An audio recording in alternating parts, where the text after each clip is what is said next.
Baik, perkenalkan saya Amel, selaku MC yang akan memimpin jalannya kegiatan pada siang hari ini.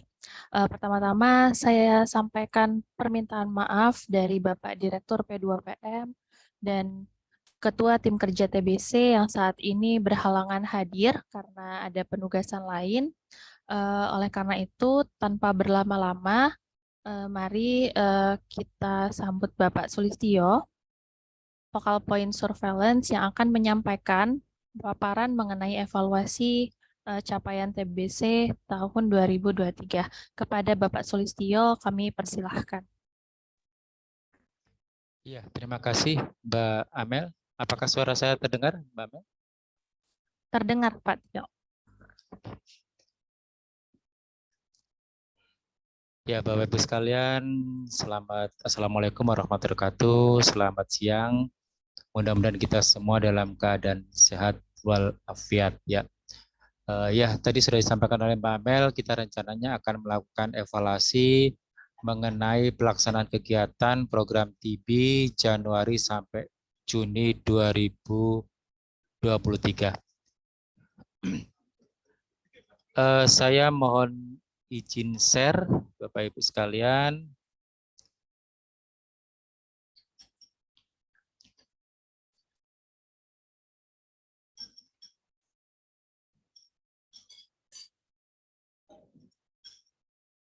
Sudah terlihat kan Mbak Mel? Bapak Ibu? Ya.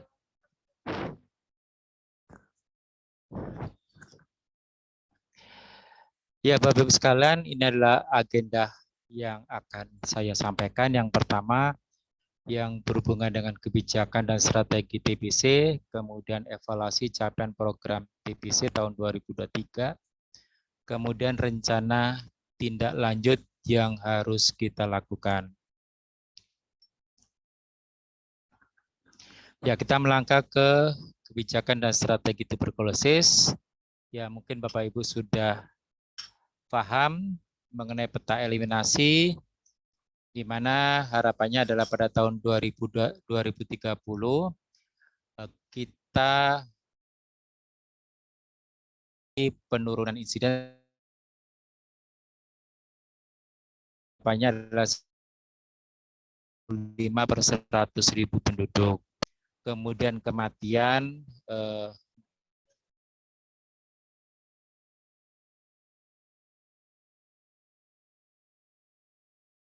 Mel?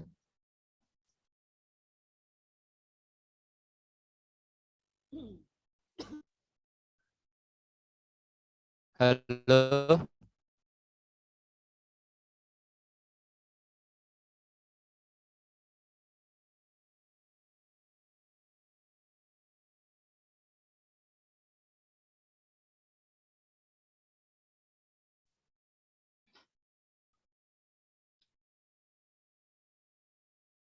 Halo, Mbak Mel? Sudah terdengarkah? Ya, mohon maaf Bapak Ibu sekalian. Ya, saya lanjutkan bahwa kematian harapannya adalah sekitar 6 per 100.000 penduduk. Untuk menurunkan insiden maupun kematian, ada 3 indikator utama yang perlu dilakukan penurunan atau peningkatan, yaitu untuk treatment coverage, kemudian success rate, dan terapi pencegahan tuberkulosis. Jadi dengan harapannya dengan 3 indikator ini ya yang utama dan beberapa indikator yang lainnya, insiden maupun kematian kita bisa menurun sesuai dengan harapan kita. Untuk mendukung penurunan insiden dan kematian tersebut, ada strategi nasional eliminasi TBC dari peraturan Perpres 67 tahun 2021, ada 6 strategi. Ya. Saya tidak akan mengulang lagi untuk ke-6 strategi tersebut.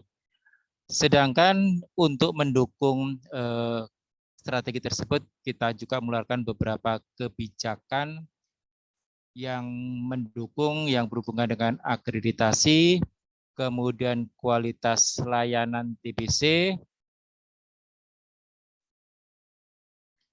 Kemudian keterlibatan rumah sakit, dokter praktek mandiri atau klinik, serta keterlibatan BPJS, Kesehatan, Kemendagri, dan Kemenaker. Jadi ada beberapa surat keputusan, baik itu Dirjen maupun Menkes, dan beberapa surat edaran yang berhubungan dengan kebijakan-kebijakan tersebut. Ya, Bapak Ibu sekalian, kita melangkah berhubungan dengan evaluasi capaian indikator TBC tahun 2023. Yang pertama, kita sudah melakukan update data per 3 Juli 2023, di mana kita sudah mulai mendapatkan data per 1 semester, yaitu treatment cakupan penemuan kasus kita sekitar 37%, dengan target kalau kita lihat dari Januari sampai Juni adalah sekitar 45% atau separuh dari 90%. Jadi masih ada beberapa kasus yang belum ditemukan. Nilai informasinya, kita baru mencapai 354 ribuan atau dengan capaiannya 37%.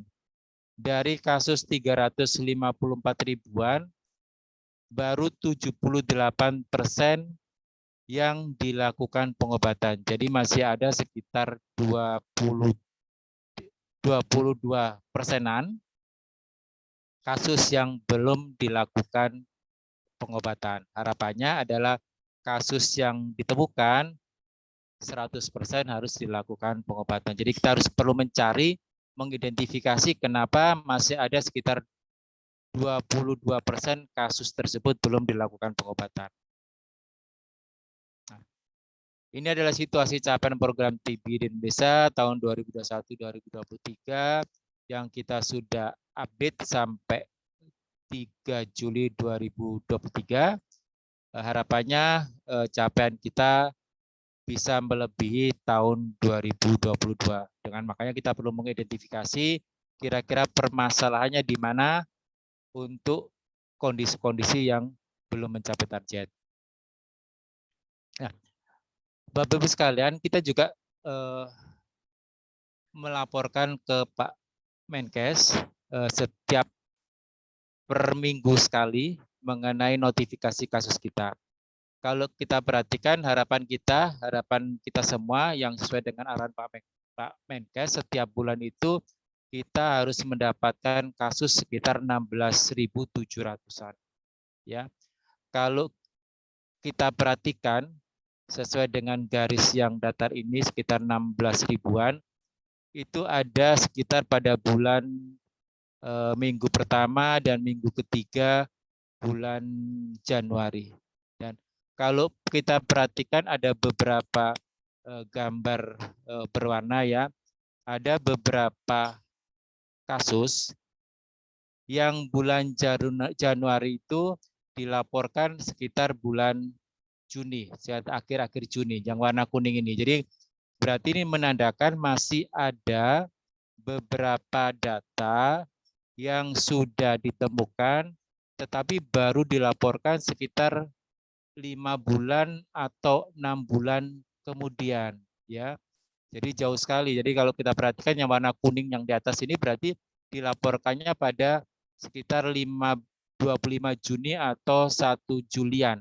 Jadi harapannya dengan kondisi informasi itu kita mulai mengidentifikasi bahwa masih banyak kasus-kasus yang sudah ditemukan, tetapi diperkirakan delay-nya itu sekitar 5 atau 6 bulan. Ya, kalau ini berarti delay-nya sekitar 5 bulanan. Ya, jadi mohon Bapak Ibu atas bantuannya untuk kabupaten kota maupun provinsi untuk meningkatkan fasilitas pelayanan kesehatan, melakukan pengentrian data secara real time. Karena jangan sampai terlalu jauh kita ada delay pelaporan untuk data-data yang ada di SITB. Nah, kalau berdasarkan capaian treatment coverage dari 37% target, di sini kita perhatikan ada sekitar 7 provinsi yang sudah mencapai target sampai bulan Juni, yaitu sekitar 45%, yaitu Jawa Barat, Jawa Tengah, Papua Tengah. Ya, sebagai informasi kita sudah membagi provinsi menjadi 38 provinsi, di mana Papua ada tambahan sekitar 4 provinsi. Ya, di sini ada Papua Tengah, Papua Selatan, DKI Jakarta, Papua Barat, dan Banten. Jadi ini adalah provinsi-provinsi yang sudah mencapai target sampai bulan Juni 2023 dengan target 45%. Di sini ada beberapa provinsi yang masih di bawah atau di antara 30 sampai 40%. Bahkan ada provinsi, ini hampir sepertiga provinsi, itu capaiannya kurang dari 30%. Mohon dicek kembali apakah masih ada data-data yang belum dilakukan pengentrian. Itu sebenarnya yang sangat penting ya, yang mudah sekali untuk bisa mengecek atau bisa meningkatkan penambahan penemuan kasus. Sedangkan kita juga menyampaikan tadi untuk penemuannya, kita menyampaikan juga enrollment untuk TB sensitif obat. Ini harapannya adalah 100%. Tetapi secara nasional baru mencapai 79%. Kalau kita breakdown, masih ada provinsi yang sekitar 80 sampai 87% atau sekitar 20 sampai 13% kasus-kasus yang sudah ditemukan tetapi belum diobati. Sedangkan yang warna merah ini dengan cut off point di bawah 80%, ada sekitar 42% sampai 21% kasus yang sudah ditemukan tetapi belum diobati. Jadi mohon diidentifikasi kembali apa penyebabnya kasus-kasus yang sudah ditemukan tetapi belum dilakukan pengobatan. Ya, untuk enroll TB-RO kita baru mencapai 53% dari target 94%. Kalau kita lihat dari paparan ini ada satu provinsi yang sudah mencapai enroll TB-RO 100% yaitu Papua Selatan. Kemudian kalau kita breakdown ada beberapa provinsi yang warna kuning dengan batas 50% sampai 92,9%. Ini dari mulai Bali sampai Jawa Timur, jadi agak sekitar 60 sampai 82%. Sedangkan ada juga yang masih merah, yaitu dari Maluku sekitar 22% sampai DKI Jakarta sekitar 57%. Harapannya sama pasien-pasien TB-RO yang sudah dilayani, ditemukan, harapannya didapatkan pemberian pengobatan terhadap pasien-pasien tersebut. Sedangkan untuk treatment success rate TB-SO, ini secara nasional mencapai 81% dari target 90%. Kalau kita perhatikan, belum ada provinsi yang mencapai 90% atau di atas 90%. Hampir semua berwarna kuning dengan range sekitar 75% sampai 89%. Ada beberapa provinsi yang sedikit sekitar 1% saja sudah mencapai 90%, yaitu Sumatera Utara, Lampung, Gorontalo, dan Riau. Dan ada juga provinsi-provinsi yang masih range-nya kurang dari 75%, yang masih berwarna merah. Harapannya ini juga perlu ditindaklanjuti, jangan sampai banyak terjadi loss to follow up atau tidak dievaluasi terhadap pasien-pasien tersebut. Begitu juga untuk treatment sukses TB-RO, kalau kita perhatikan ada satu provinsi yang sudah mencapai target di atas 80%, yaitu 100%, tetapi masih ada juga beberapa provinsi yang mempunyai capaian sekitar 55% sampai 79,9%, ya. Dari mulai Jatim sampai NTT, ya. Kemudian hampir separuh ini juga provinsi-provinsi yang treatment success rate TBRO dengan range kurang dari 55%, mulai dari Kaltara sampai Jawa Barat. Kalau kita tilik dari kenapa masih banyak yang angka keberhasilannya rendah, salah satunya adalah adanya lost follow up, ya, dari beberapa provinsi. Di sini kalau kita perhatikan mulai dari Jawa Barat, jadi dari yang tertinggi sampai yang terbawah. Kalau kita lihat per sampai 300-an ini mulai Kalimantan Barat, Riau, Sumatera Barat, Sumsel sampai Jawa Barat, ya. Ini perlu dilakukan follow up untuk kontak investigasi atau kontak tracing terhadap pasien-pasien yang lost to follow-up tersebut, ya. Mudah-mudahan yang bersangkutan bisa diajak kembali melakukan pengobatan. Sedangkan untuk yang belum dievaluasi pun masih banyak di sini, padahal ini sangat penting untuk meningkatkan angka keberhasilan pengobatan. Seperti dari Jawa Barat, DKI Jakarta, ya. Kemudian Banten, Jatim, Sumatera Selatan, kalau saya mengambil sampai 500-an sampai Papua Selatan. Ini masih banyak kasus-kasus yang belum dilakukan evaluasi. Sebenarnya dari sini kalau kita komitmen, pastinya kita bisa meningkatkan angka keberhasilan pengobatan dari belum dievaluasi maupun lost to follow up. Sedangkan untuk TBRO ini juga beberapa ada yang masih lost to follow up, ya. Dari Indonesia 387 masih ada beberapa pasien TBRO yang lost to follow up.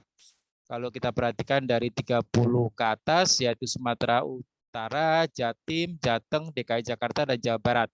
Mudah-mudahan bisa di follow up dan mereka mau melakukan pengobatan lebih lanjut. Nah, sedangkan kalau yang berdasarkan kasus belum dievaluasi, di sini ada beberapa provinsi seperti DKI Jakarta, Jawa Timur, Kalimantan Selatan, Sulawesi Utara, Sulawesi Tenggara, dan Sumatera Utara. Ini mudah-mudahan dengan satu-satu orang ini bisa di follow up untuk hasil evaluasinya. Ya, Bapak Ibu, selanjutnya kita akan melihat rencana tindak lanjut yang seharusnya dilakukan oleh teman-teman. Yang pertama untuk penemuan kasus, di mana teman-teman Dinkes Provinsi maupun Kabupaten Kota harus memastikan seluruh Fasankes melaporkan data penemuan kasus ke dalam SDB secara real time. Jangan sampai terjadinya delay sampai 6 bulan jangka waktunya. Serta harapannya mencapai target penemuan kasus mingguan sekitar 16.700 kasus per minggu. Kemudian untuk keberhasilan pengobatan, harapannya Dinkes Provinsi maupun Kabupaten Kota harus memastikan seluruh Fasankes melaporkan hasil pengobatan pasien TB, SO maupun RO, serta melakukan follow up terhadap pasien-pasien yang DO atau lost to follow up. Harapannya mereka mau kembali melakukan pengobatan. Sedangkan untuk enroll TBSO, harapannya Dinkes Provinsi maupun Kabupaten Kota melakukan follow up pada seluruh Faskes untuk memberikan pengobatan pada pasien yang terkonfirmasi, baik SO maupun RO. Ya. Jangan sampai orang yang sudah ditemukan, kemudian sudah dicatat di STB, tetapi tidak diberikan pengobatan terhadap pasien tersebut. Kemudian untuk pasien-pasien putus berobat, melakukan follow up ke seluruh Faskes, kemudian mengidentifikasi penyebab putus berobat dan memberikan edukasi kepada pasien tersebut. Kemudian untuk pasien yang tidak dievaluasi atau pindah, harapannya Dinkes Provinsi maupun Kabupaten Kota melakukan follow up pasien yang sudah selesai masa pengobatan serta mengoptimalkan koordinasi dengan Fasankes asal atau Fasankes tujuan dari pasien pindah tersebut. Kemudian yang lain-lain memaksimalkan tenaga kerja yang bersumber dana hibah Global Fund, baik di provinsi maupun kabupaten kota untuk mencapai indikator. Dan harapannya yang terakhir adalah pelaksanaan dan penyerapan anggaran kegiatan bersumber dana Global Fund dapat dipergunakan sebaik-baiknya guna mencapai indikator seperti kegiatan-kegiatan validasi data, mop-up, supervisi, dan pelatihan atau workshop yang berhubungan dengan pencatatan pelaporan seperti di dalam SITB. Ya, Bapak Ibu sekalian, demikianlah saya sampaikan mengenai evaluasi capaian program Januari sampai Juni 2023. Terima kasih. Mohon maaf kalau dalam penyampaian kurang sempurna. Terima kasih. Wassalamualaikum warahmatullahi wabarakatuh. Saya kembalikan ke Mbak Amelia Yuri. Baik, terima kasih kepada Pak Sulistyo yang telah menyampaikan evaluasi capaian tahun 2023. Selanjutnya kita mungkin bisa ke sesi diskusi bagi Bapak Ibu pengelola program yang ingin bertanya atau berdiskusi, dipersilahkan.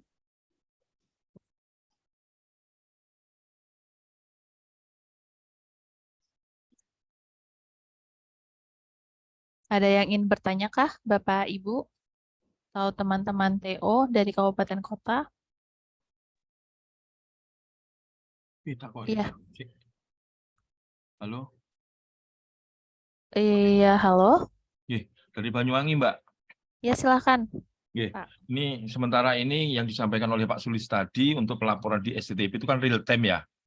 Nah, tapi kenyataannya di STB begitu kita melakukan entry di STB itu lemot sekali. Ya, bahkan ini banyak sekali vaskes-vaskes itu mengeluh. Begitu dia di jam kerja melakukan data, terus di STB-nya lemot sekali. Jadi hanya mutar-mutar aja, sehingga belum ada belum bisa melaksanakan untuk update itu secara real time di hari kerja, sehingga dia bersolusi untuk melakukan entry ini di malam hari minimal jam 10 malam. Nah, ini kan termasuk mengganggu. Nah, mohon kebijakan ataupun solusi dari teman-teman pusat. Terima kasih. Iya, terima kasih Pak siapa tadi? Pak Nande dari Banyuwangi tadi ya? Ya. Ya, langsung dijawab atau gimana? Boleh Pak, langsung dijawab juga nggak apa-apa. Panis masuk Pak. Iya, Bapak terima kasih.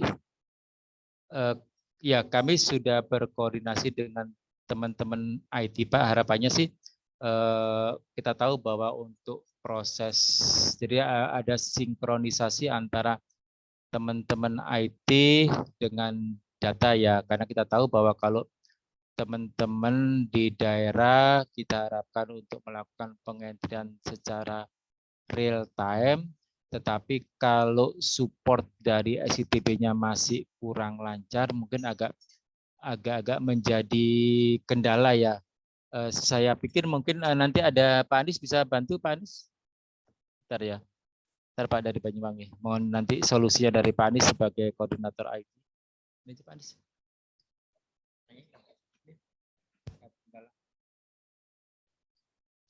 Ya, mungkin sebelum Pak Anies, Pak Tio, mungkin saya ingin menambahkan untuk akses ke SITB, sebenarnya guna mengurangi traffic ke SITB, pusat telah membagi akses SITB itu menjadi tujuh wilayah. Ada wilayah Sumatera, kemudian ada wilayah Sumatera, kemudian Jawa, Bali kalau saya tidak salah. Nah, mungkin ini yang Sumatera, kemudian Jawa ya untuk DKI Jabar Banten, lalu ada region Jateng DIY, lalu ada region Jatim, region Kalimantan, region Sulawesi, kemudian region untuk Bali, NTB, NTT, Maluku, Malut, Papua, Papua Barat. Apakah di Banyuwangi sudah menggunakan akses server yang dimaksud, Pak? Sudah, Ibu. Tapi Oh, sudah. kenyataannya seperti itu. Jadi kita sudah Oke. menyampaikan di teman-teman pakai zona wilayah tersebut, tetapi kenyataannya Mm-mm. seperti itu, masih lemot, Bu. Oh, berarti Apalagi masih jam-jam ada kerja. kendala meskipun sudah Ya, dibagi ya, Pak. ya, gitu. Oke, baik. Mungkin kita akan terima masukannya, Pak. Nanti kita coba, mungkin akan dipecah lagi Oke, terima kasih. servernya supaya aksesnya lebih cepat. Terima kasih pertanyaannya, Oke. Bapak. Adakah Ya, pertanyaan dari provinsi atau kabupaten kota lain? izin menambahkan Mbak Oh ya, Amel. silakan Pak Ya, Anies. baik. Jadi seperti yang tadi disampaikan ya, ada 7 region. Memang ada beberapa region yang memang karena penduduknya banyak, pasienkesnya banyak ya. Ada DKI Jabar Banten, kemudian ada Jateng DIY dan ada Jatim. Ini memang kita sendiri juga sudah kehabisan server gitu, sehingga itu di satu region itu memang penuh gitu ya. Tapi sebenarnya semenjak dibagi-bagi sudah relatif lancar ya. Memang ada beberapa pasienkes yang kadang-kadang kalau pagi memang relatif lambat, tapi tidak seperti sebelumnya. Nah, kalau saran saya memang kalau di region itu tetap penuh gitu ya. Misalnya seperti Jatim gitu ya. Jatim itu kan regionnya sangat banyak ya, kabupaten kota. Di saat yang penuh itu mungkin bisa khusus yang merasakan kelambatan ya. Kalau yang enggak ya harusnya menggunakan region yang ada. Itu bisa sebenarnya menggunakan region yang lain yang sedang kosong gitu ya. Misalnya Banus, Ramapa atau Kalimantan itu biasanya sepi ya. Sulawesi gitu ya. Tetapi jangan dijadikan permanen aja gitu. Jadi dari Jatim misalnya pas lagi penuh itu bisa nyoba dulu gitu ya, nyoba dulu pakai region yang lain, terus nanti setelah itu balik lagi gitu. Jadi mungkin bisa seperti itu. Jadi hanya solusi pada saat penuh gitu ya, karena memang itu server kita sudah kepakai semua gitu ya. Itu sih saran saya ya. Iya, atau mungkin Pak Anies bisa di replot ulang ya wilayahnya. Karena kalau misalnya kita pakai solusi yang tadi, ada potensi nanti keterusan gitu pakai server region yang lain. Jadi mungkin kalau saran saya, misalnya yang tadi memang ada wilayah-wilayah yang servernya loadnya trafficnya rendah atau nggak terlalu tinggi, itu mungkin langsung digabung aja Pak. Kayak misalnya tadi Sulawesi misalnya bisa digabung sama Banus Ramapa ya supaya yang slot-slot yang lain bisa dipecah. Karena kan sebenarnya untuk Jatim kan udah ada server sendiri ya. Kalau misalnya Jatim itu ada 2 akses seperti itu, Pak. Mungkin kalau boleh saran supaya jelas aja, takutnya nanti kalau kita ngasih solusi begini kan khawatirnya diakses semua gitu. Jadi akhirnya nanti rame semua. Iya Di ya. replot Nanti lagi kita bisa ini kali aja. ya, Pak. Terutama sih Jatim dan ini ya. Yang Iya. sangat banyak itu Jabar, Banten, DKI sih. Itu 3 provinsi besar-besar jadi satu. Nanti Iya, kita ini. makanya mungkin bisa dipecah, Pak. Ya, terima Ya, kasih, ya, Pak ya, Anies. ya. Dari provinsi atau kabupaten kota yang lain, ada yang ingin diskusi?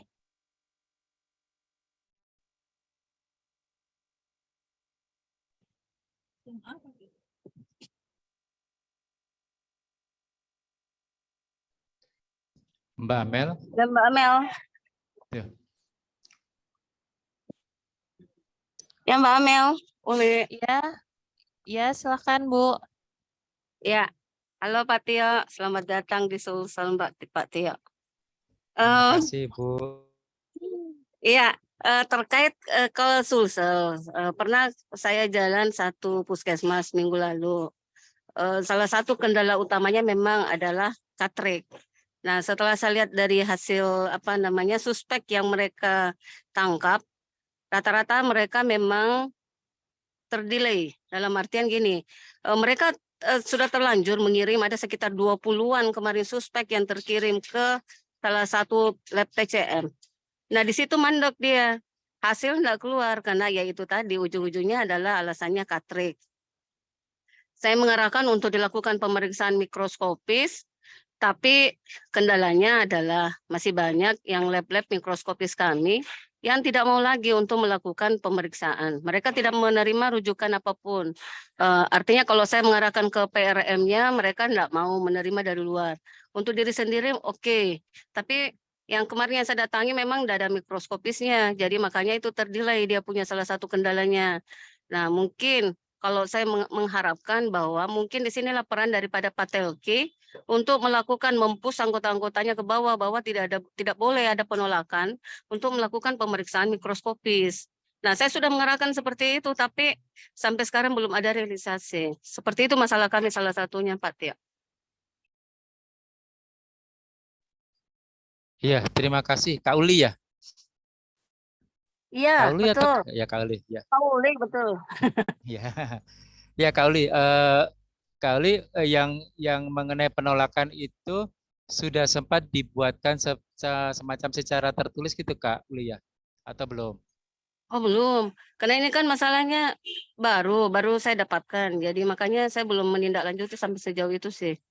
Tapi alasannya itu, karena ada beberapa kabupaten yang saya dapatkan ini terkait dengan follow up. Mereka tidak mau melakukan follow up. Mereka tidak mau melakukan pemeriksaan follow up. Karena itu alasannya itu tadi. Bahwa ya mereka kan tidak ada fee untuk itu. Tapi kan sudah diarahkan dari Dinas Kabupaten Kota pun sudah mengarahkan bahwa kita tidak boleh ada hitung-hitungan seperti itu karena sudah menjadi tanggung jawabnya. Nah, jadi yang salah satu kuncinya itu sebenarnya ada di Pak Telki sih, Pak Tio. Oke. Kak Uli, mungkin kalau saran saya yang pertama mungkin sudah disampaikan ke forum ini ya. Mungkin lebih kuat lagi nanti dari Dinas Kesehatan Provinsi Sulsel menyampaikan ke pusat sebagai dasar, nanti kita juga akan berkoordinasi atau menyampaikan ke Pak Telki, Kak Uli. Kondisinya apa gitu. Bolehkah?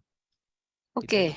Berarti saya langsung saja ya, langsung tidak usah Iya. koordinasi dulu ke Pak Telki Provinsi. Coba disampaikan dulu kalau salah saya, sampaikan dulu. Paling nggak kalau misalnya masih bisa diselesaikan di tingkat provinsi, diselesaikan dulu di tingkat provinsi. Kalau saran saya sih, ya. Oke. Ya, rencananya seperti itu memang, Pak Tio. Oke, provinsi dulu. Ya.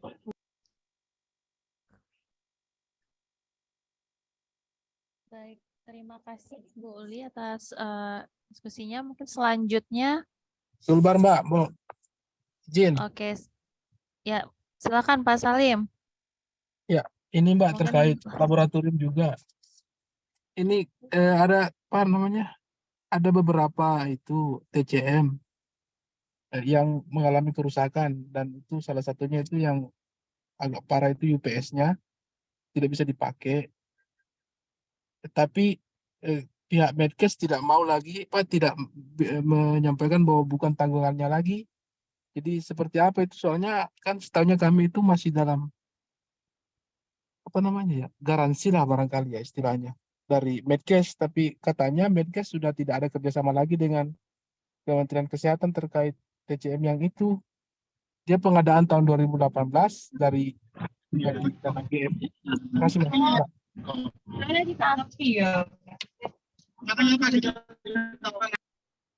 Demikian Mbak, maaf. Baik, terima kasih Pak Salim. Pak Tio, silakan Pak. Pak Salim itu sudah dikomunikasikan dengan teman-teman lab enggak Pak Salim sama Bu Astrid atau Mbak siapa? Konita. Bukan, koordinatornya Mbak Bu Astrid, Dr. Astrid sama Mbak Sarah. Oh, belum Mas. Saya komunikasinya waktu itu dengan Mbak Konita, tapi saya enggak ada juga apa namanya karena dia bilang kan ada surat yang disampaikan, tapi di situ di surat itu dikatakan bahwa silakan berkomunikasi dengan pihak Medkes.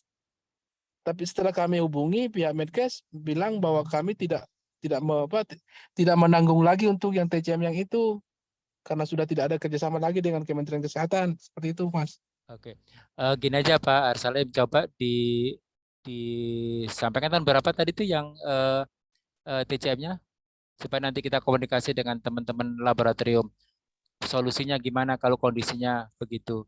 Ya, Karena pengadaan kalau kan ada juga yang masih ditanggung Mas, kayak misalnya yang di puskesmas lain, misalnya di puskesmas Polewali itu ya, ditanggung modulnya, tapi ini yang satu ini katanya tidak ditanggung lagi, makanya saya bilang bingung bagaimana ini karena sudah lama tidak beroperasi itu TCM-nya.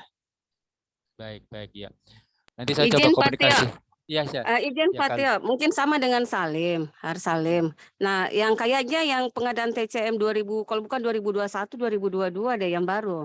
Nah, itu kemarin juga kami punya seperti itu. Tapi jawabannya McQuest adalah sementara dalam proses perpanjangan garansi, seperti itu jawabannya. Tapi memang cukup lama, sampai sekarang belum ada Sudah informasi lama lagi. sudah lama itu dibilang, masih Iya, proses memang sudah berbulan-bulan nih, lama Mbak. Pak. Iya. Itu TCM yang baru datang itu sebenarnya. Kalau saya tidak salah 2021, 2022 deh. Kalau saya tidak salah itu.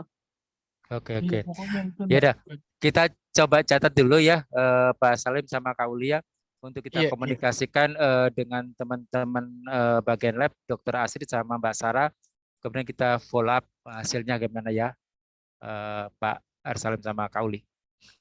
Siap, Sama makasih, mungkin Mas. izin menambahkan juga Pak Tio, mungkin Pak Salim kalau misalnya boleh dibuatkan surat informasi resmi, misalnya yang rusak itu mesin nomor aset berapa, terus tahun berapa gitu. Nah, jadi kita follow up-nya nanti bisa lebih mudah Pak Salim sama Bu Baik. Uli gitu. Iya.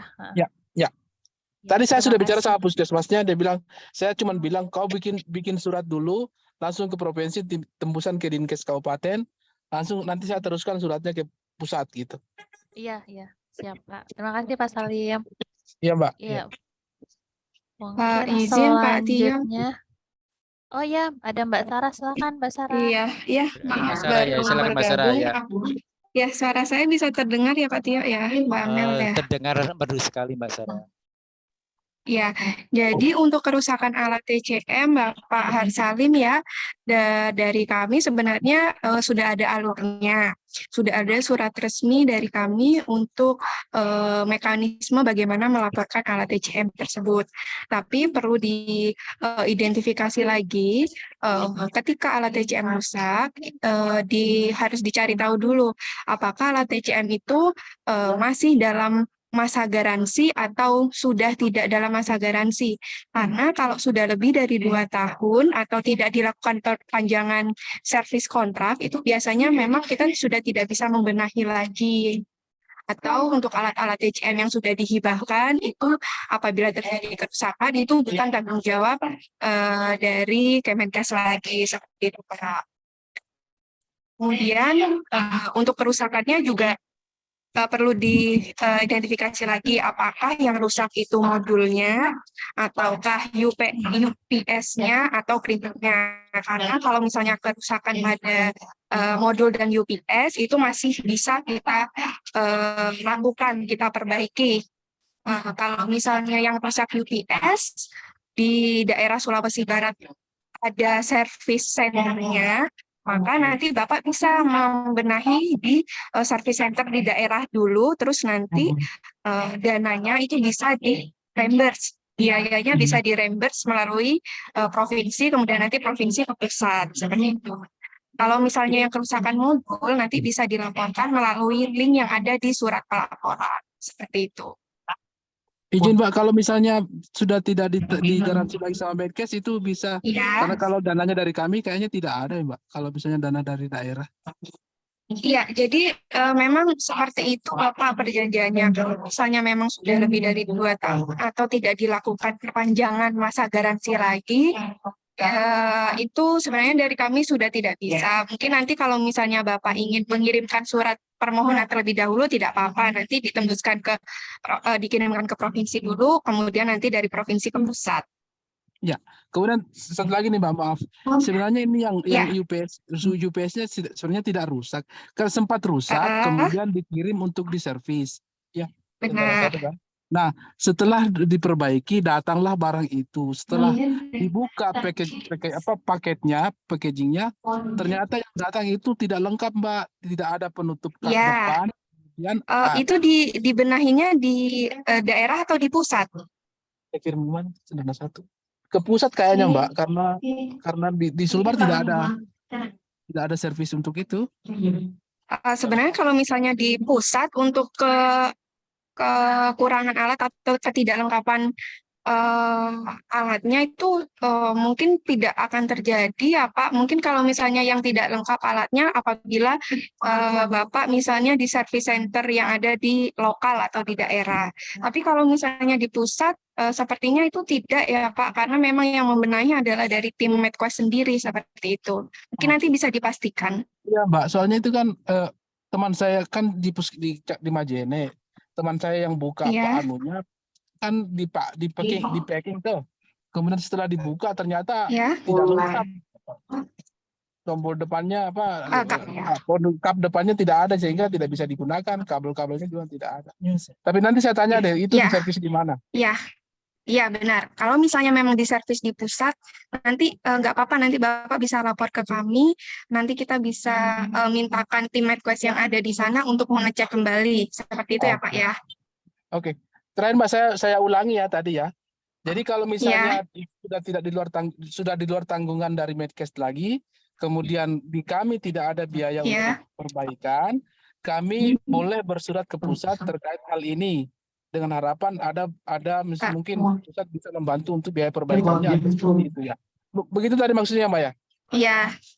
Oke. Iya, tapi nanti sebenarnya sampai saat ini kita kalau misalnya sudah di luar garansi itu tidak bisa membenahi semua alatnya ya Pak. Tapi kalau Bapak mau mengirim surat terlebih dahulu, dipersilahkan.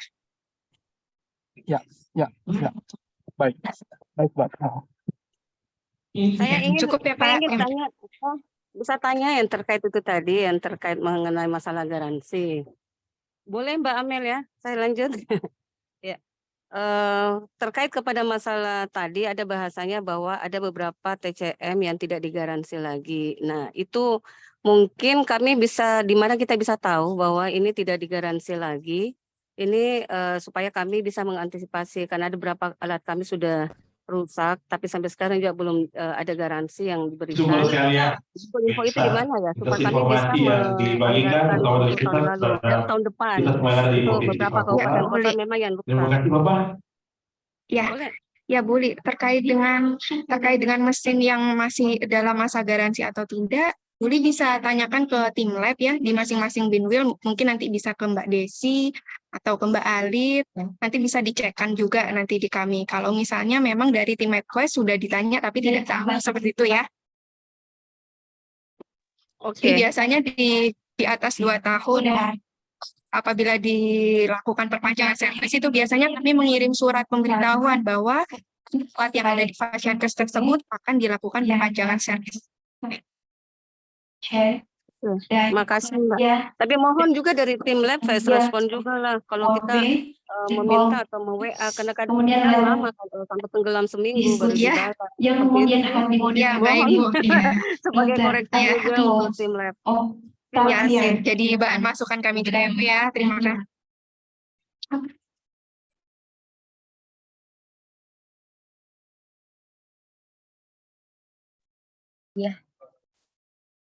Ya, terima kasih banyak Mbak Sarah dan Buli, berarti sudah terjawab ya pertanyaannya. Gitu boleh lanjut atau apakah ada yang ingin bertanya lagi Bapak Ibu?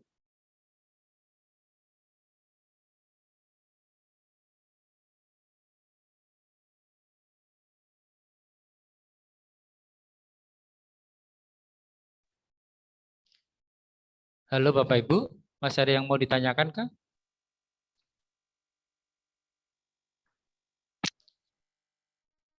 Mbak Christian. Halo. Ya, Pak Christian, silakan. Ya, mohon izin Mas Tio. Nimbrung tentang STTP yang remote tadi Mas Tio. Jadi mohon maaf nih, kami merasakan dulu STTP sempat berjalan cukup bagus tuh saat kegiatan dulu itu. Tapi kelihatannya mungkin sejak ada keterlibatan beberapa paskes yang dimasukkan secara langsung, padahal untuk salah satunya adalah klinik, semua klinik baik yang sudah kerjasama maupun belum sudah dimasukkan di SITB, yang mungkin itu yang salah satu menyebabkan lemotnya SITB. Nah, kalau sementara beberapa klinik yang belum aktif, apakah itu dimungkinkan katakanlah di karantina dulu, sehingga kegiatan SITB itu menjadi kecepatannya lebih baik lagi seperti yang dulu-dulu. Karena keluhan seperti ini, sebenarnya Mas Tio, mohon maaf, Jawa Timur ini secara proaktif termasuk kegiatan-kegiatan ELTB dan sebagainya, IKA itu sudah masif. Tapi catatannya itu yang menyebabkan teman-teman itu yang tadi dikeluhkan salah satu di Kabupaten Banyuwangi. Kabupaten yang lainnya sebenarnya juga mengeluhkan yang sama. Sekali lagi kalau dimungkinkan, itu tadi kalau saya melihat, mohon maaf ini analisa saya saja, sejak di keterlibatan beberapa paskes yang belum aktif tapi sudah dimasukkan di SITB, itu menyebabkan mungkin jalannya itu menjadi, jadi kalau boleh nanti mungkin Mas Anies yang boleh berkomentar, dimungkinkan nggak beberapa paskes yang belum aktif tadi katakanlah dibuatkan karantina atau apa, tapi masih masuk di SITB.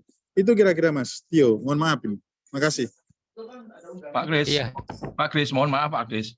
Untuk klinik-klinik yang sudah masuk akun di SITB itu Pak Kris, itu merupakan indikator capaian dari teman-teman FE. Nah, sebagai pelaporan KPI ya, itu Pak Kris. Nah, apabila nanti di SITB-nya untuk memenuhi untuk solusi biar tidak lemot dia dinonaktifkan, bagaimana Pak Kris? Padahal di klinik itu juga berperan menemukan dan melakukan pengobatan. Nah, mungkin untuk pelaporannya kan butuh SITB gitu loh Pak Kris. Gimana Pak Kris? Maaf, bukan kami menyarankan tidak aktifkan, tidak. Tetap posisinya itu tetap aktif, tapi kan ini mungkin ya, ini bayangan saya. SITB itu saat dibuka itu semuanya akan dilalui begitu loh Pak. Sementara dia beberapa klinik itu banyak sekali yang tidak aktif. Yang mungkin itu yang menyebabkan kami tidak menyarankan mengaktifkan atau tidak diaktifkan, tidak. Tetap posisinya diaktifkan, tapi mungkin katakanlah yang belum mempunyai akses untuk keterlibatan itu mungkin katakanlah tidak dilewati saat kita booting untuk kegiatan SITB. Itu saja, ini usul saja kok Pak. Kalau memang tidak dipenuhi juga monggo. Kami hanya melihat bahwa dulu kita pernah bahwa SITB itu cukup sampai kami mempromosikan seluruh kepaskes, sekarang beda banget SITB. Dulu pernah kami lakukan, pernah kita alami begitu, tapi sekarang sekali lagi itu tadi banyak beberapa paskes mengeluhkan lemot. Itu kira-kira. Makasih. Oke, Pak Christian sama Pak Abdullah Zaini ya. Kita coba untuk mencari solusi ya supaya nanti semuanya bisa terakomodir. Jadi nanti mungkin ada tambahan Pak Anies ya. Nanti kita cari solusi Pak Anies untuk bagaimana caranya supaya SITB kembali tegak kembali dalam proses pengentriannya, biar teman-teman daerah lebih giat lagi untuk melakukan pengentrian. Ada tambahan dari Pak Anies? Iya, makasih. Iya, jadi benar memang user SITB itu nambah cukup signifikan ya dengan terbitnya surat edaran Dirjen kemarin ya tentang klinik harus menggunakan SITB. Jadi klinik yang tadinya boleh menggunakan WIFI-TB sekarang harus menggunakan SITB. Jadi ada penambahan memang signifikan, kalau tidak salah sudah di atas 5.000 hanya dari klinik saja ya. Jadi memang penambahnya signifikan. Nah, tetapi memang klinik ini memang dalam hal pencatatan dan pelaporan ini disetarakan dengan Fasiankes lain gitu ya, di mana klinik ini mencatat semuanya gitu ya, mencatat semuanya mulai dari terduga sampai pengobatan secara full version. Nah, ini untuk klinik. Nah, sebenarnya ke depannya akan nambah lagi dengan DPM gitu ya. Jadi DPM juga akan diwajibkan. DPM ini, tetapi kita untuk DPM akan menyiapkan yang versi light. Jadi dokter praktek mandiri nanti masuknya seperti SITB, tetapi sangat sederhana gitu ya, flat gitu. Data-datanya flat saja, jadi nggak akan ada data pengobatan sampai absensi, nggak ada KTD, meso dan sebagainya, itu kita hilangkan semua untuk DPM. Tapi kalau untuk klinik, sepertinya karena memang itu sudah kebijakan Kemenkes, jadi memang klinik memang akan menjadi bagian dari SITB, ya itu kayaknya agak susah kalau klinik kita hold dulu seperti itu, kita agak susah. Nah, solusi kita ya yang diperkuat adalah kapasitasnya gitu ya. Kapasitasnya kalau yang selama ini kita rasakan dengan menambah server, jadi regionnya sekarang ada 7 pilihan server. Jadi yang tadinya itu 20.000 Fasiankes masuk ke satu server, sekarang terbagi menjadi 7 server. Yang kita rasakan sih sudah tidak seperti sebelumnya gitu ya. Kalau sampai awal tahun ini dan tahun kemarin itu bisa dikatakan hampir tiap hari gitu ya. Hampir tiap hari selalu ada loading lambat gitu ya. Kalau sekarang mungkin hanya tinggal dari Fasiankes tertentu dan daerah tertentu gitu ya, yang mungkin overload, dan Fasiankes tertentu yang dimana Fasiankes tertentu ini kalau masalahnya di jaringan lokal itu memang kita nggak bisa apa-apa gitu ya. Jadi kita ada grup TO gitu ya, beberapa kali kita mendapatkan komplain dari Fasiankes lambat, kemudian kita minta TO di daerah untuk nyoba dulu gitu. Dan setelah dicoba di posisi dia bekerja dari kantor dinas itu tidak ada masalah gitu. Sehingga kesimpulan kita memang banyak juga Fasiankes yang memang lambat itu karena di jaringan lokalnya memang lambat gitu ya. Nah, kalau seperti itu kita mohon bantuannya juga, karena kalau memang jaringan internet lokalnya lambat itu ya mau diperbesar seperti apapun servernya ditambah terus juga tidak akan menyelesaikan masalah gitu ya. Jadi memang ada dua sisi, ada yang memang load-nya tinggi, tetapi memang ada yang berasal dari jaringan lokal gitu ya.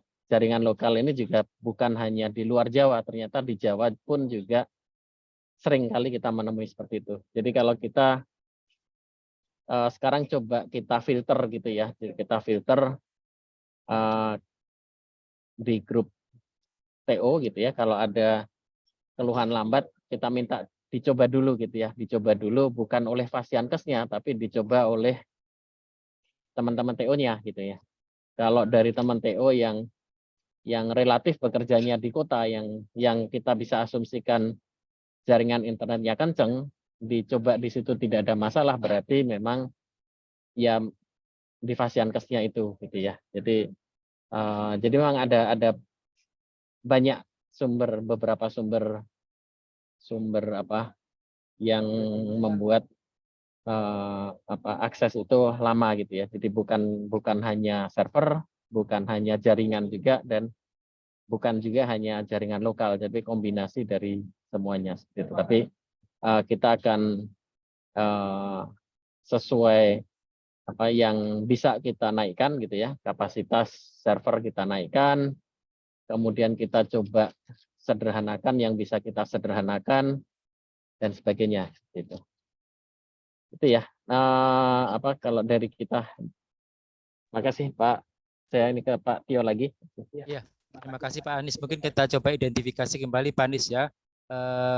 Traffic yang ada di server mungkin kita modifikasi ya supaya nanti bisa lancar untuk beberapa server. Ya Bapak Ibu sekalian, mungkin tadi kan dari Bapak Ibu. Nah, sekarang dari kami ingin bertanya. Tadi kan sudah saya paparkan mengenai enrollment SO yang masih sekitar 79%, sama angka keberhasilan pengobatan yang masih belum mencapai 90% karena ada beberapa yang belum dilakukan evaluasi. Mohon masukan dari Bapak Ibu, kira-kira apa kendalanya? Ada kasus yang sudah ditemukan tetapi belum diberikan pengobatan, sama kasus yang belum dievaluasi. Silakan dari Bapak Ibu perwakilan, Pak Kris, Kak Uli, Pak Arsalim, ada informasi yang ya silakan. Mas Tio mohon izin untuk enrollment angka yang sudah ditemukan dan banyak yang belum dimulai pengobatan. Ini kalau menurut saya salah satunya adalah kegiatan jejaring eksternalnya. Banyak sekali beberapa paskes tidak melakukan kegiatan. Karena mohon maaf Mas Tio, kegiatan yang sekarang lagi rame, lagi dilakukan adalah 1 PPM, kedua ILTB. Monep tentang jejaring eksternal itu sudah jarang sekali dilakukan.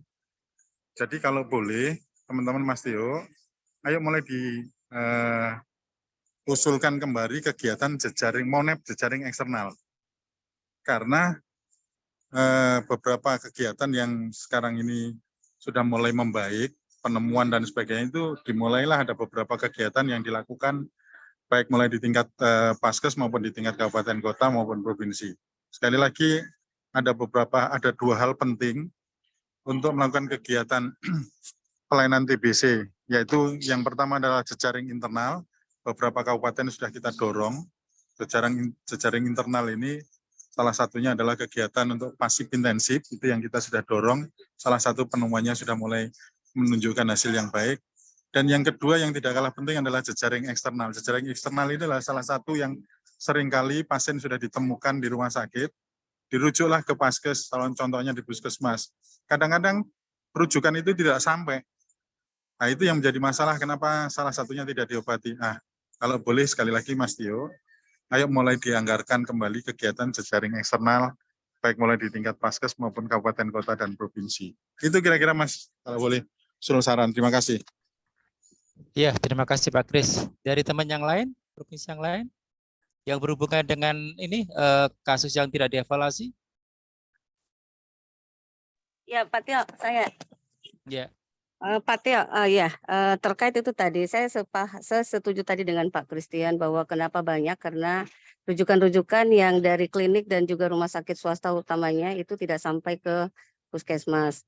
Namun saya lebih pendekatannya kepada validasi data. Cuma kemarin validasi data kita waktu di tornya pusat itu hanya kuncinya sampai kepada puskesmas saja, Pak Tio. Boleh enggak? Di tornya itu kita bisa membuka ruang juga untuk rumah sakit dan juga untuk klinik, rumah sakit swasta, masuk bagian daripada validasi data yang dianggarkan. Itu Pak Tio seperti itu. Kalau saya maunya sih. Apakah kita bisa buka ruang seperti itu? Iya, izin Bu Uli. Kalau untuk validasi data, untuk kegiatan yang saat ini ya, Bu Uli, yang ada di anggaran, itu seingat saya bukan untuk puskesmas saja, Bu. Tapi untuk semua jenis vaskes. Jadi Iya, seharusnya tapi bisa dibuat sasaran.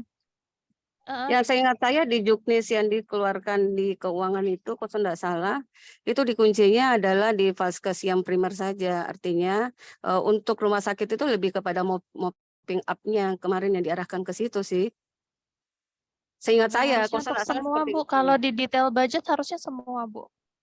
Oke, kalau memang sudah bisa semua itu bagus. Kita melakukan validasi data, sekaligus kita akan melihat rujukan-rujukan yang dilakukan oleh rumah sakit itu bagus lagi, lebih bagus lagi kita pertemukan.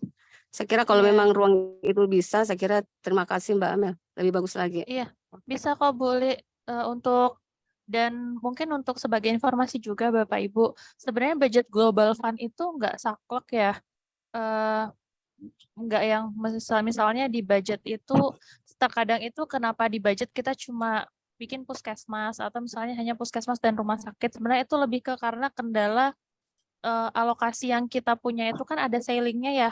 Jadi karena kebutuhan kita banyak, jadi supaya yang penting anggarannya ada cantolannya, kita bisa dapat anggaran untuk Valdat, makanya kita usulkannya kita buat priority puskesmas dan rumah sakit.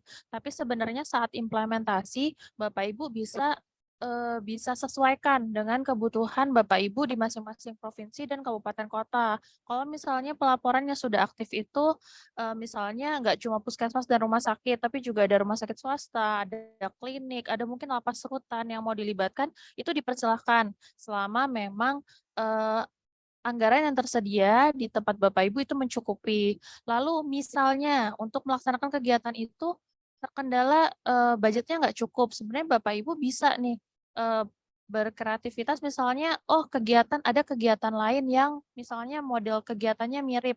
Misalnya validasi data digabungkan dengan pertemuan Monef, atau misalnya kegiatan validasi data digabungkan dengan kegiatan-kegiatan koordinasi yang lain yang ada di provinsi dan kabupaten kota. Itu sebenarnya bisa Bapak Ibu. Jadi balik lagi kalau misalnya memang kebutuhannya di lapangan seperti apa, itu sebenarnya bisa disesuaikan. Berikut juga dengan misalnya dari Bapak Ibu butuh melibatkan tim laboratorium misalnya, tapi di budget tidak ada, sebenarnya itu bisa ditambahkan selama memang alokasi dananya mencukupi seperti itu. Mungkin itu tambahan dari saya. Terima kasih, Bu Uli. Ya, Mbak Izin, Amel. Satu Amel. lagi Mbak Amel, yang terakhir, itu kan di budget validasi data itu kan lebih ditujukan untuk pelaksananya di kabupaten kota. Apakah kami bisa upgrade untuk dilaksanakan di provinsi ya? Kami ingin mengundang, karena satu semester kami pikir kalau satu semester itu lebih bagus lagi. Kalau kita memanggil, mengumpulkan kabupaten kota kami. Bisa enggak ya? Sebenarnya balik-balik seperti ini, Bu Uli. Kan tujuannya validasi data ya. Data itu posisinya ada di mana? Kira-kira untuk mencapai tujuan kegiatan validasi data, itu lebih tepat ada di mana? Jangan sampai ketika kita tarik kegiatan itu ke provinsi, tujuan kegiatan utamanya itu nggak tercapai, seperti itu sebenarnya, Bu Uli. Kalau dari sisi dana, misalnya mau dengan dana yang tersedia saat ini bisa dikombin, misalnya ada yang dilaksanakan di kabupaten kota, ada yang dilaksanakan di tingkat provinsi melibatkan kabupaten kota. Itu nggak masalah selama alokasinya tercukupi dan tujuan kegiatannya masuk gitu, Bu. Karena kan data ini ada di bawah kan, ada di Vaskes gitu. Kira-kira kalau kabupaten kota yang dikumpulkan, goals kegiatannya tercapai atau tidak, seperti itu sebenarnya kalau dari kita. Izin Amel. Amel. Ya, silakan Bu Saida. Ini gabung nih, saya suka dengar. Begini Amel, ini teman-teman Uli. Jadi waktu saya pelatihan Betsiga di Bali, kebetulan saya di grupnya siapa itu IT-nya. Kebetulan saya dengan Kabupaten Jayapura. Yaitu penyajian data, ya seolah-olah kita Monef, puskesmas. Ternyata di kabupaten dia itu loss to follow up-nya yang belum diobati itu tinggi. Saya sarankan, coba didata di puskesmas mana saja, kasus yang tadi sudah ditemukan belum diobati, sudah dicari atau belum? Dicari alamatnya ada enggak? Ditelepon enggak keluarganya atau pasiennya? Karena kan kita sepakat, pendataan itu kalau ada nomor telepon, bisa dikontak. Jadi jawabannya wasor waktu itu, ini yang belum mereka lakukan. Ya contohnya, jadi dia belum melakukan mencari pasien-pasien yang tadi sudah dinyatakan positif, tapi belum diobati, mereka belum melakukan pencarian, Mbak Uli. Jadi masalahnya sebenarnya harus di kabupaten, tidak perlu di provinsi. Karena yang mencari pasien-pasien itu adalah kawan-kawan puskesmas saat mereka monef di kabupaten. Jadi paling bagus itu di counternya itu di kabupaten kota, karena itu miliknya puskesmasnya di kabupaten kota. Jadi mereka menyaring, mencari data-data di CTB, alamatnya, teleponnya, calon-calon PMO-nya, mestinya sudah bisa dikomunikasikan. Jadi biar cepat juga, nggak harus dibawa ke provinsi, namanya pencarian orang-orang yang sudah tegak diagnosis, belum diobati itu artinya tanggung jawabnya puskesmas dengan dipandu oleh wasor-wasor kita. Kami sepakat waktu di Bali itu begitu, Amel. Mereka akan melakukan mencari kasus-kasus itu. Walaupun ditemukan dia Desember, belum diobati, berarti nanti kalau dia mau diobati, pencatatan pengobatannya nanti masuk TW2 gitu. Itu sudah sepakat kita, jangan juga tidak dilaporkan nanti untuk pengobatannya. Itu isi usulnya Amel, Mbak Uli. Terima kasih. Ya, baik. Terima kasih, Bu Saida. Baik, Bapak Ibu. Dari Pak Tio ada yang mau ditambahkan lagi, Pak? Dari saya udah cukup, Mamel. Baik, Ya. terima kasih Pak Tio. Terima kasih pula Bapak Ibu semua yang sudah bertanya. Mohon maaf sebelumnya Bapak Ibu karena memang keterbatasan waktu karena kita ada agenda lain untuk selanjutnya di pukul 2. Jadi mohon maaf Vicon kali ini kita sudahi sampai di sini. Minggu depan untuk Vicon ini mungkin akan rutin kita kerjakan setiap minggu Bapak Ibu. Jadi mungkin akhir minggu depan atau awal minggu depan kita akan bertemu lagi. Saya mohon maaf apabila masih banyak pertanyaan yang belum terjawab. Nanti pertanyaan yang sudah ada di kolom chat akan kita masukkan ke form Q&A dan akan kita upload di file folder materi. Lalu saat ini tidak direcord di YouTube, Bapak Ibu, tapi nanti rekaman dari Zoom ini akan diupload ke YouTube tim kerja TBC official. Jadi mohon menunggu, nanti akan diupdate materi dan rekaman di YouTube-nya. Saya ucapkan sekali lagi terima kasih kepada Bapak Ibu pengelola program provinsi dan kabupaten kota serta rekan-rekan TO yang telah hadir pada kesempatan kali ini, juga teman-teman dari tim kerja TBC yang telah meluangkan waktu. Saya mohon maaf apabila ada kata-kata yang kurang berkenan. Saya akhiri. Wassalamualaikum warahmatullahi wabarakatuh. Selamat siang Bapak Ibu semua. Terima kasih.